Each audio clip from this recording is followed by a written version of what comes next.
I am Tracy, a 23-year-old office worker.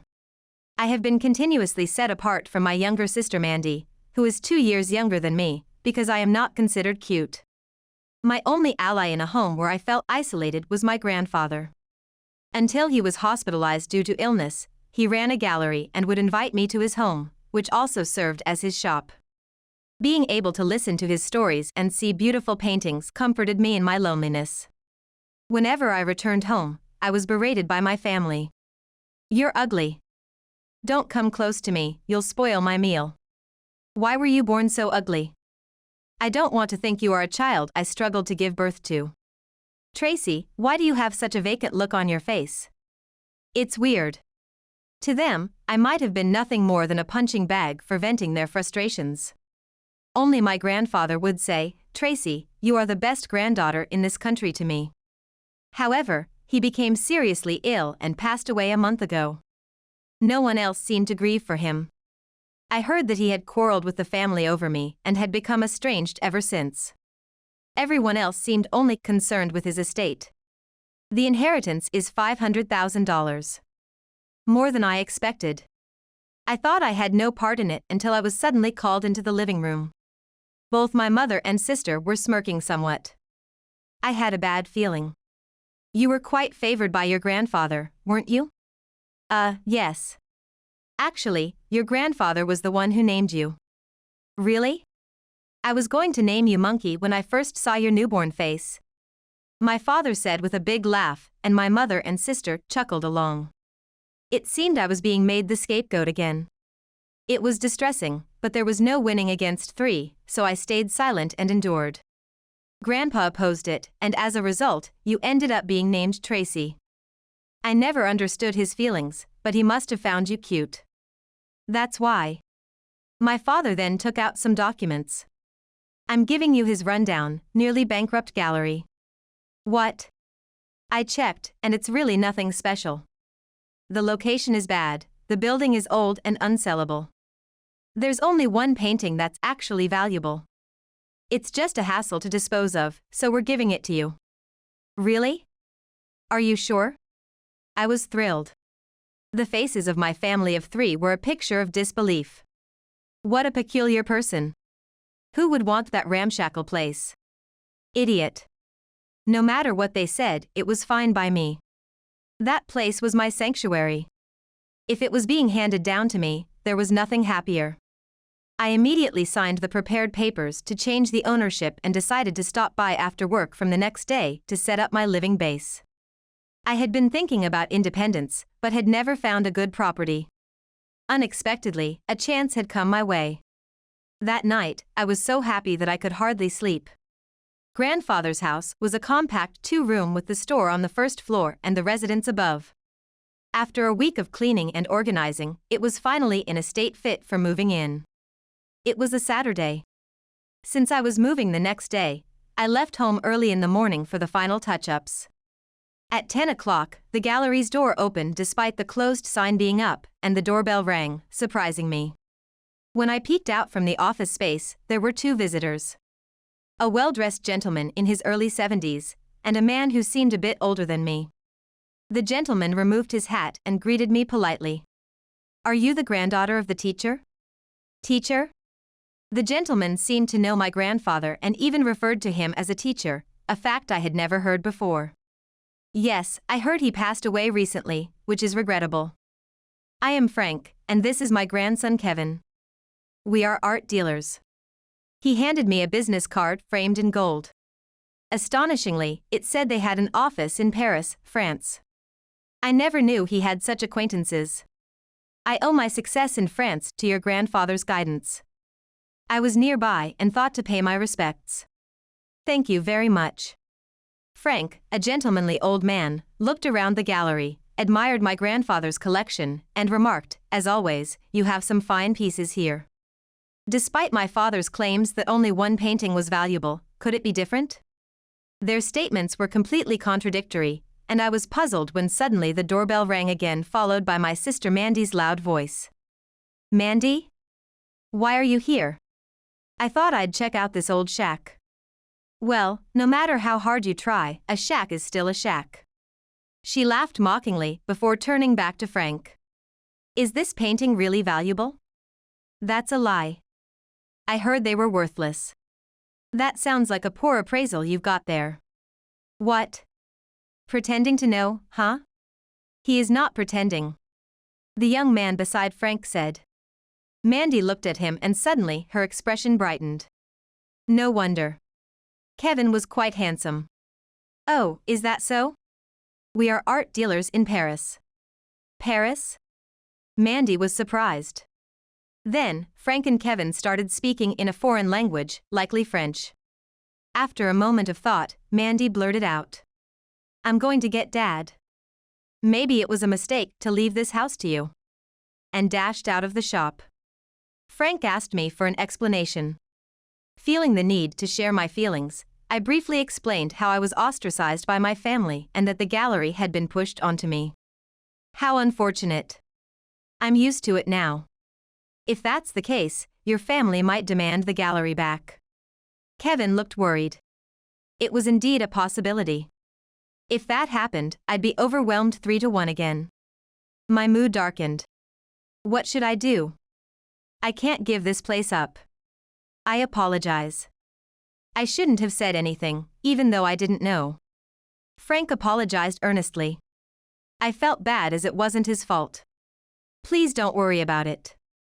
It's our family issue. How about this? Would you let my grandson and me take care of this matter? What? Your grandfather was very kind to me. I'd like to repay that kindness. As we were talking, my family barged in. My father burst into the shop. There's value in these paintings? Oh, another interested buyer, it seems. Frank said calmly, smiling gracefully. In fact, we've just concluded a deal. We run an art business in Paris, and this place is a treasure trove. Is that true? My father caught on to Frank's words. While talking in French and pointing at several paintings, Kevin added. I never thought I'd find such masterpieces in America. And the architecture of the shop is wonderful. Really? To us, it looks like just an ordinary house. My father puzzled, as Frank again conversed in French with Kevin, who then explained. I know more about architecture than my grandfather. This shop incorporates 17th century European styles. My parents listened intently, impressed. Mandy seemed captivated by Kevin, who noticed and smiled warmly at her. You are beautiful. A lovely woman like you must have an appreciation for art. It's a given in France, and you too? Yes, a bit. Wonderful. Then you would understand the value. According to my grandfather and me, this gallery is worth over $1 million in total. Kevin said, and Frank nodded emphatically. I agree. I'm grateful to take it over. I'll prepare a check and the documents and return in 3 days. I had never heard such a story before, but right before my family arrived, Frank had said. No matter how absurd the story, don't be surprised and play along. If they ask for the house back, insist on buying it. Believing it was to protect my grandfather's estate, I deliberately refrained from interjecting. As expected, once the two left the store, my family started saying, this house is too good for you. Following Frank's advice, I suggested they buy it. How much did you agree to sell it for? Well, $500,000. I had made up this amount on the spot, as we hadn't discussed this far. My family berated me again. Are you stupid? You're letting go of something worth $1 million for half? What are you thinking? You're nothing like Mandy. This is why ignorance is a problem. Unlike Mandy, you're not smart, making such a big loss. Wow, that's dumb. Too dumb. As I was at a loss for words, my father grinned and said, all right, we'll buy it for $500,000. I thought he intended to outsmart Frank. When I initially changed the ownership, I learned that even between parents and children, there's a gift tax. Moreover, children to parents transfers don't count as inheritance except in special cases. Buying would be more beneficial. Knowing this, my father quickly accepted. I agreed, and we went back to our family home to prepare the sales contract. 3 days later, when Frank and Kevin appeared, my father smugly declared, "This shop is now mine. I bought it from my daughter. But I'd be willing to sell it for over $1.5 million. He proposed the deal. Frank looked surprised but quickly smiled warmly. "Is that so? Then, I shall buy it from you at that price. Will a check be all right?" He pulled out a thick checkbook and effortlessly wrote the amount without changing his expression. Handing the check to my father, he said, "You can cash this check in 30 days at this bank." I must say, it was a good purchase. "Really, it was all thanks to you, Mandy." Kevin praised my sister, making her happy. While he was engaged in conversation with her, Frank said, "We will take only this painting with us. A European acquaintance has insisted on it." He skillfully began packing an old painting from the wall. My parents, holding a check for $1.5 million, were overjoyed and paid no attention to Frank. He gestured to me and whispered secretly, "The ownership of this house is still under your name, right?"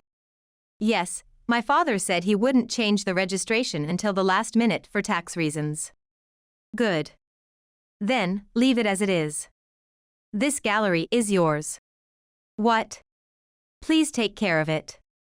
This is our way of repaying your grandfather. My grandson and I will take this painting as our fee and leave, never to return. Be happy." Why would he do such a thing? As I was still bewildered, the two left the shop. At the last moment, Frank waved at me and Kevin winked.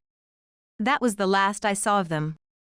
Later, emboldened, my father called an appraiser and commanded, "That French art dealer said these are worth over $1 million. Appraise them again." He ordered haughtily. The appraiser carefully checked and said, "No. There's no value. 17th century Europe? Impossible. Only one painting had some value, worth about $30,000. Did you sell it?" My father's argument was dismissed. After heated arguments, an angry father drove out the appraiser and called others, but the results were the same. After calling 5 appraisers and all declaring no value, they finally realized the gravity of their situation. Mandy, infatuated with Kevin, kept insisting on believing him until she and my father argued fiercely. Although she was doted on, the mood between them turned incredibly sour. Then, my mother, who had gone to the bank to cash the check, came back pale and exclaimed, "We've been deceived. This check is a fake." The bank had no account under Frank's name. Therefore, cashing it was impossible. My father scratched his head in frustration. "Damn it. I borrowed $100,000 to pay Tracy. What?" It had to be done. According to my father, they had already spent $100,000 of the inheritance. Unaware of this, I overheard their massive argument, learning that the money was spent on luxury goods, cars, and electronics replacements. Additionally, the shortfall for buying the gallery was hastily borrowed from a dubious source. I heard the family was living in hell every day. My father and sister fell out, shouting daily, while my mother was constantly distraught. Soon, harsh collections became the talk of the neighborhood, and within a month, all 3 could no longer live at the family home. "Please don't sell the house." My father begged desperately, but the house was mercilessly sold off. Still, unable to make payments, he was forced into hard labor. "Your father won't be coming home for a while. Tracy, please return the money." My mother and sister begged me, but I ignored them. They eventually moved in with relatives, criticized by those around them for being greedy and falling for a petty scam, spending their days in tears. Thanks to following Frank's instructions, I was able to keep my grandfather's gallery. I still had $500,000. I'd never meet those two again. They must have been highly skilled to take only the most valuable painting. Their true nature was mysterious, best left unexplored. To me, they were Robin Hoods.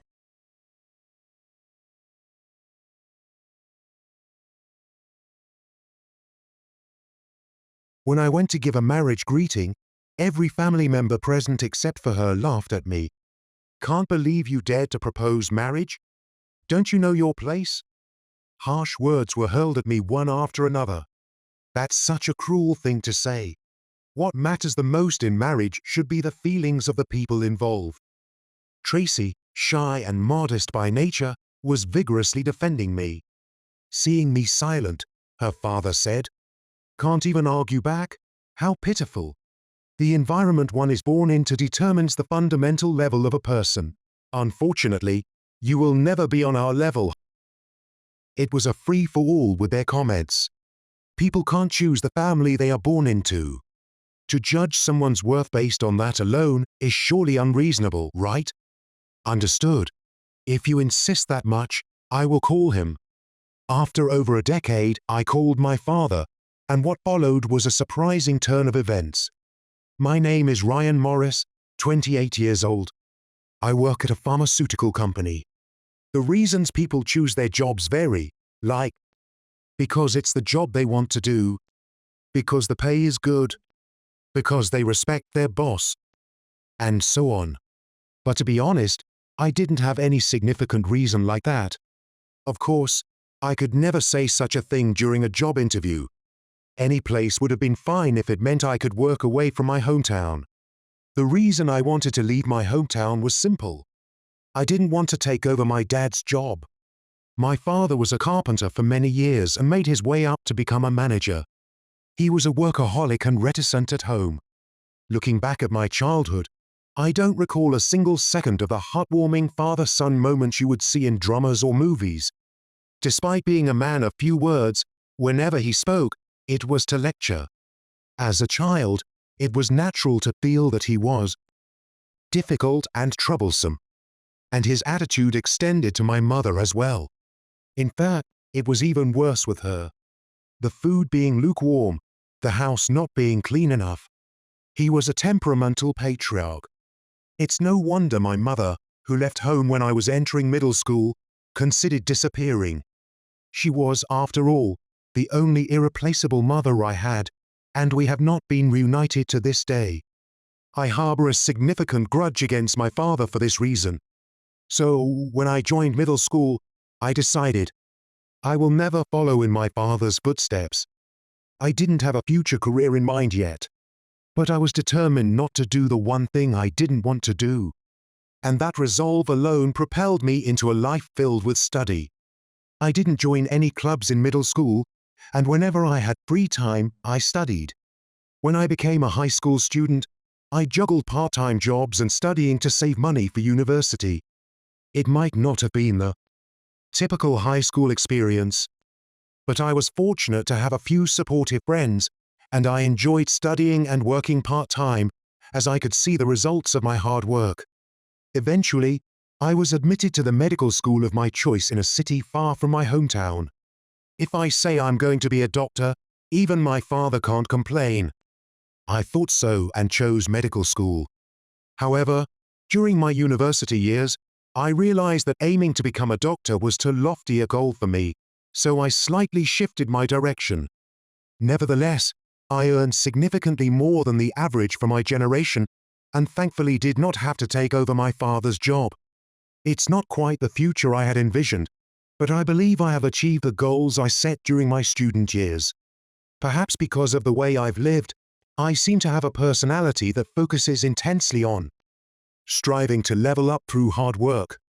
Even after joining the workforce, while I am grateful for my current situation, I have never been truly satisfied. Just like during my school days, I continue to cram as much knowledge as possible outside of work hours and actively take on things that seem doable. This attitude is recognized, of course, and now I am even praised as a rising star among the younger staff. I don't continue to work hard just to be acknowledged by others. But it does feel good to have my efforts and time valued. Next year, there's talk of me being promoted to section chief, which makes me feel even more responsible. Then, one day, I was invited to a networking event with politicians, usually attended only by executives. It was an important gathering backed by my company. Although I've been invited to dine with important clients before, this was the first time something this significant had occurred. I was certainly nervous, but not attending was not an option.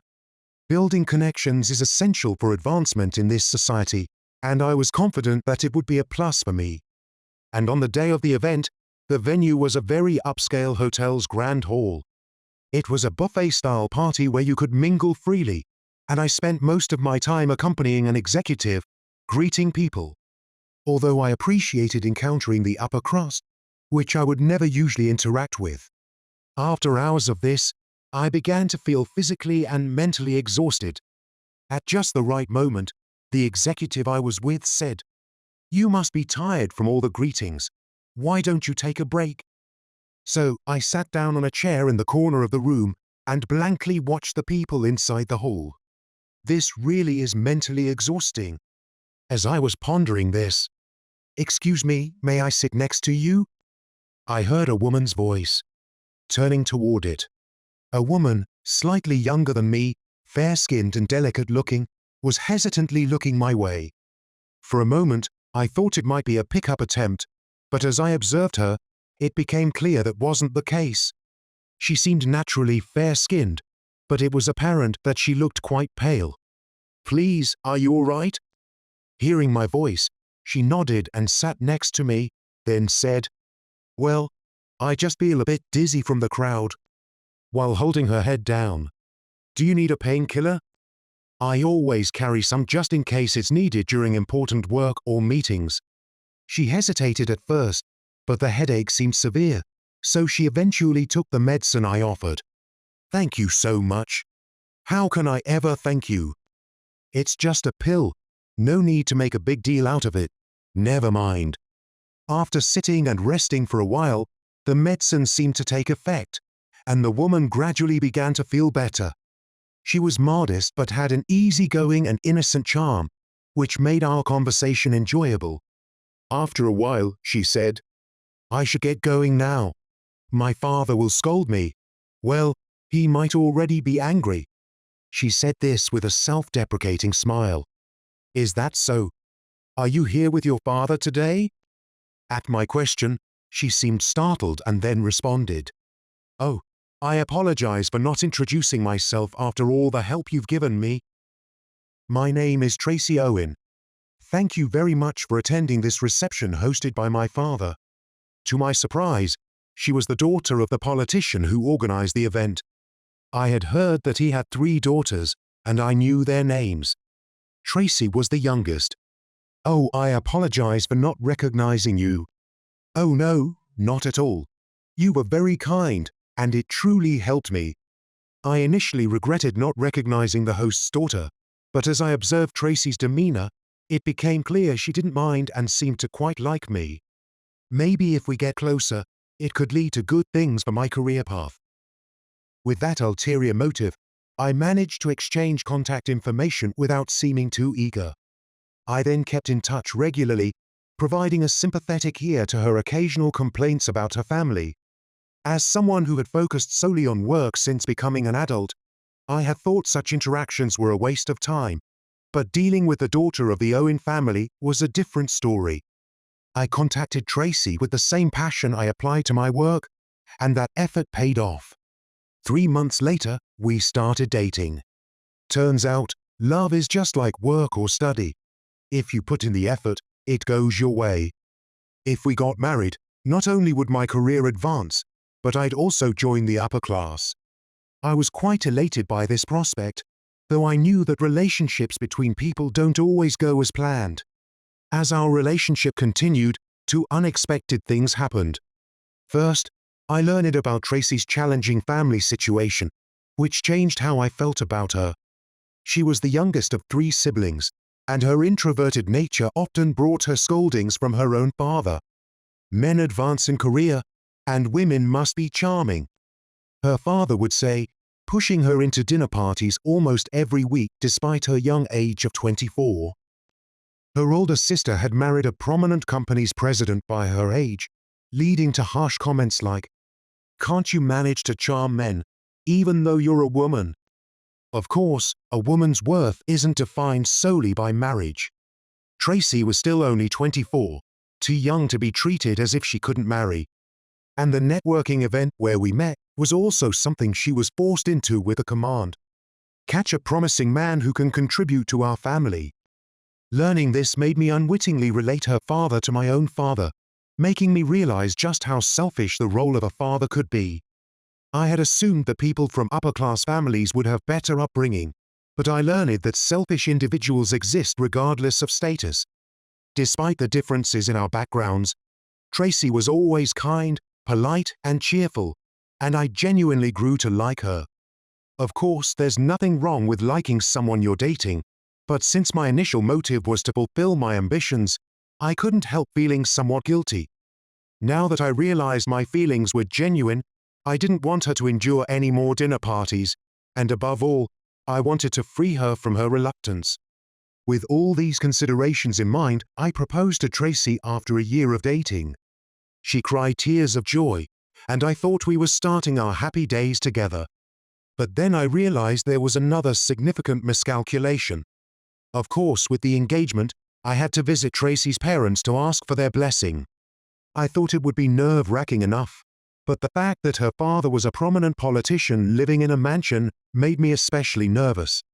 Yet, the truth was I genuinely cared for Tracy, and I was used to handling such situations professionally. Plus, since her father wanted his daughter to marry, I assumed it would go smoothly. However, her father's response was unexpectedly harsh. Marriage is about uniting houses. More than the personal wishes, what matters is your family background. Family background.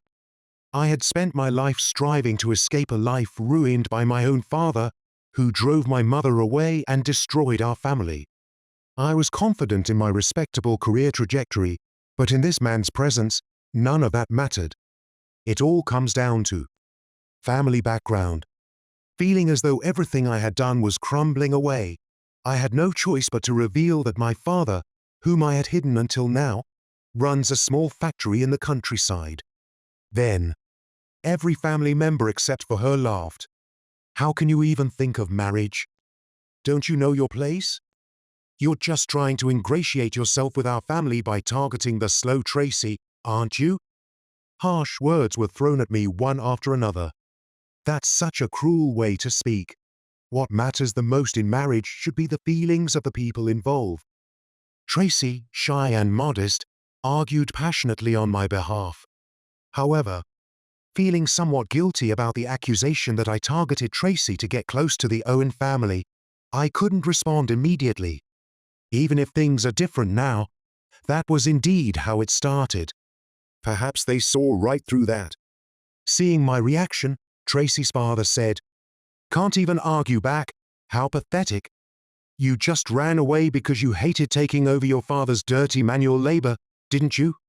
But you see, the environment you're born into defines the essential level of a person. Unfortunately, you will never be our equal." Tracy's father was relentless. People of the upper class naturally select who belongs among them to protect their status. But no one can choose the family they're born into. Isn't it utterly unreasonable to be demeaned like this just for that? Of course, I still can't forgive my father.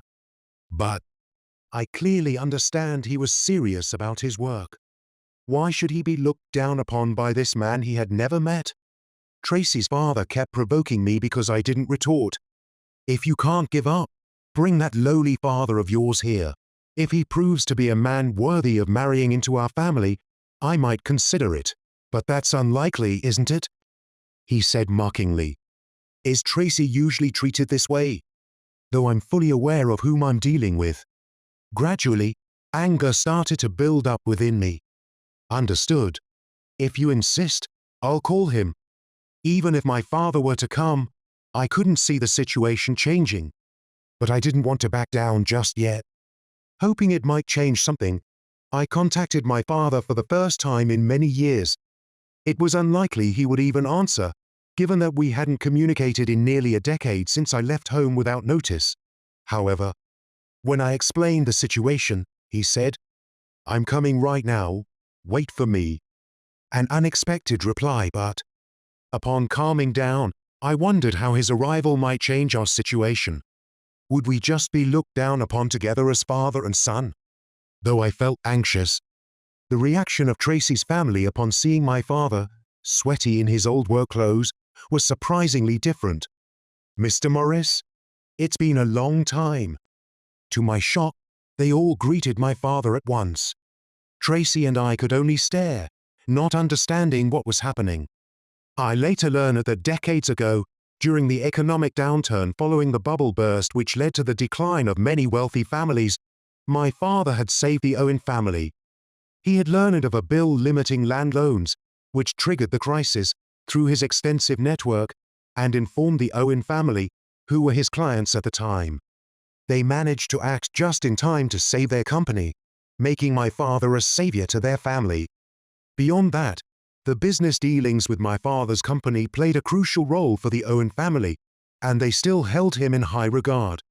While my father was living in a modest rural area, yet near the northeast region, the Owen family resided in the city. It was a miracle to think my small-town father had such a presence. In the end, thanks to my father's appearance, while they didn't readily agree to the marriage, they conceded that it was for Tracy and me to decide. However, because I couldn't immediately counter the accusation of targeting Tracy to ingratiate myself with the Owen family, Tracy began to doubt me. I wondered if it was right for us to marry feeling this way, so we decided to take some time to think separately. On the way back, my father offered to drive me home, and although I hesitated at first, I hadn't yet thanked him for coming from afar, so I quietly got into the back seat. Then I asked him the question I most wanted to ask. "Why did you come?" His reply was, "My son is getting married. It's only natural." This might seem like a mundane line, but coming from my father, who had called me son, despite my leaving home nearly a decade ago and not contacting him, I couldn't help but feel happy. However, this doesn't change the fact that my father made my mother suffer. I was aware of this as the only thing destroying the relationship between just the two of us, so I asked, "Why did you drive Mom away?" I knew that hearing his selfish reasons would only worsen our relationship, but he replied as he always does, "I've forgotten about such old matters. The one who caused the suffering easily forgets." I thought, and was about to close off my heart again when he added, "I've caused you a lot of trouble. Sorry." The selfish father I remembered, who never looked back at his family, contrasted with the father who had rushed to this place today without hesitation. The gap seemed too big. Then it was his turn to ask, "What did you like about that girl? What about the woman I chose made me decide to marry her?" That question struck me. Enduring the pain, I finally said, "That's because I wanted to protect her. I wanted to reach out to her, who was always conscious of others' gazes and always looks down on herself. By doing so, even someone as selfish as me could believe in loving someone else. No matter how it started, Tracy is irreplaceable to me, an undeniable fact. While it was embarrassing to admit these things to my father, I finally became aware of my feelings. His only response was, "I see." But somehow his silhouette seemed to be pushing me forward. A few days later, when I told Tracy everything, she said she believed in my current feelings. Thus, our marriage was officially set. Although I didn't intend to get along with my father, out of gratitude, I decided to call him and share my feelings. Then, a few days later, I received a call from my mother. "It seems that my son is getting married," said my father, but I was surprised that they were in contact. I always thought my mother never wanted anything to do with my father again after she left. After apologizing many times for disappearing, my mother cried and congratulated me on my wedding. Her voice hasn't changed since the day we could no longer meet. That was a very strange feeling. But indeed, time has passed. That she still remembered me after all this time and contacted me made me genuinely happy. It seems there's a misunderstanding, so I need to clear up. Then, my mother revealed a shocking truth. She had gotten hooked on gambling back then. She had married my father because she was drawn to his beloved personality, but his job at the construction site often kept him away from home, and there was very little time to share worries or feel the happiness of a family. Overwhelmed by the stress of household chores, childcare, and neighborhood relations, she fell into the trap of gambling, suggested by a friend. From there, not only did she neglect her duties at home, but she also ended up forgetting my school visitation day, going to casinos instead, which enraged my father. The fights I remembered were from that time. Ultimately, my mother couldn't stand her own disgrace and chose to divorce. My father, regretting not paying attention to his family until she reached that point, continued to send her living expenses even after they separated. My mother cut off all contact with me, feeling guilty and believing that her involvement would ruin me. It's true that Mom disappeared. And it's also true that Dad was involved in that. But I had lived my whole life without knowing the real reason behind my father's seemingly selfish actions, which I truly regret. Your father was always worried that he might have made you into a man who would hate to have a family. Ever since I was a child, my father was always a man of few words. I often thought he wasn't interested in me. But perhaps his feelings were scattered everywhere in our daily life. I just chose not to see them. My awkward father, who couldn't express himself well, would rush to help me out of any pinch. For the first time, I felt proud to have such a man as my father. After hanging up the phone with my mother, I thought, now it's my turn. I'm not sure if I can be like my father, but I've seen enough examples. I want to be a father who acts not just for himself, but for his family. I'm a man who can make an effort. I want to be a father who can express feelings better than my father. Yes, I will show that I can be.